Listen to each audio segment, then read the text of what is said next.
Hurricane Sally continues to be a threat in the Gulf of Mexico, currently at 28.8 degrees north, 87.5 degrees west as of 8 p.m.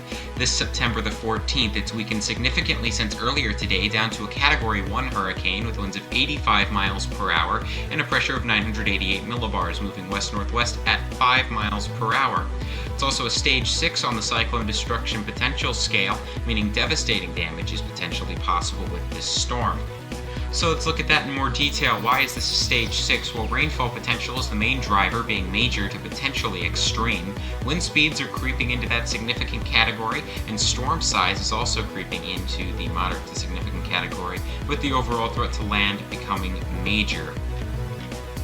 So again, that means devastating damage is possible for the epicenter of wherever this storm does make landfall, so all areas along the Gulf Coast should be keeping a very close eye on this storm, as again, devastating impacts are possible.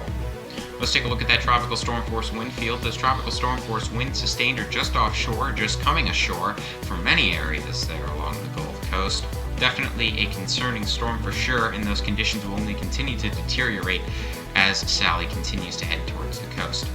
So what are the watches and warnings looking like, and what are we looking at when it comes to how far away this storm is? Well, it's about 101 miles away from Pensacola, 126 miles away from Mobile, about 136 miles away from Biloxi, it's about 145 miles away from Gulfport, and about 180 miles away from New Orleans. You can see those storm surge warnings, hurricane warnings, and tropical storm warnings that are also in effect. That goes all the way from around midway through the Florida Panhandle to a lot of Louisiana, so there's a very large area here that is within those watches and warnings.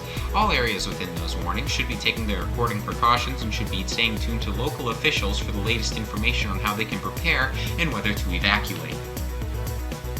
So the storm currently has maximum sustained winds of 85 miles per hour according to Force 13, backed by aircraft reconnaissance.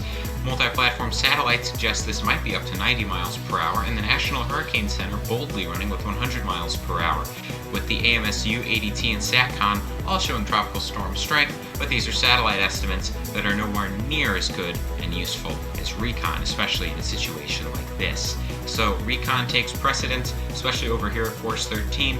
We're going to be running with recon because that has found ground observations with winds of around 85 miles per hour. So here's the National Hurricane Center's cone of uncertainty for the storm. In about a day and a half, or about 1 a.m. Wednesday, the storm is expected to make landfall wherever it's going to, anywhere from the Mississippi-Louisiana border all the way well into the Florida Panhandle. There's a quite large range as to where this storm could be. Regardless, all areas should be preparing for the worst as if a Category 3 hurricane were knocking on their doorstep, because whether this does hit Category 3 or not, you should be treating this like the worst case scenario, so that way you're prepared no matter what comes. So what's rainfall looking like? Well, over 15 inches are possible along the Mississippi and Alabama coastlines there, with over 10 inches well into the Florida Panhandle, and you can see there over 6 inches, half a foot of rain extending well through Alabama, Georgia, and even into South and North Carolina, so that's definitely a concern for sure. Sea surface temperatures are looking good for this storm. You need 26 degrees Celsius to have a storm start to strengthen. These are in the 29 and 30 degrees Celsius range, more than enough to keep this storm going as it does approach land. So what are the chances of tropical storm force winds? Well, they're near 100% if you're along the Mississippi-Alabama coastline there. If you're in Louisiana or Florida, just along the Panhandle, Mississippi, Alabama, all the way through the Alabama-Florida border and the Mississippi-Louisiana border, you're probably going to be experiencing tropical storm force winds.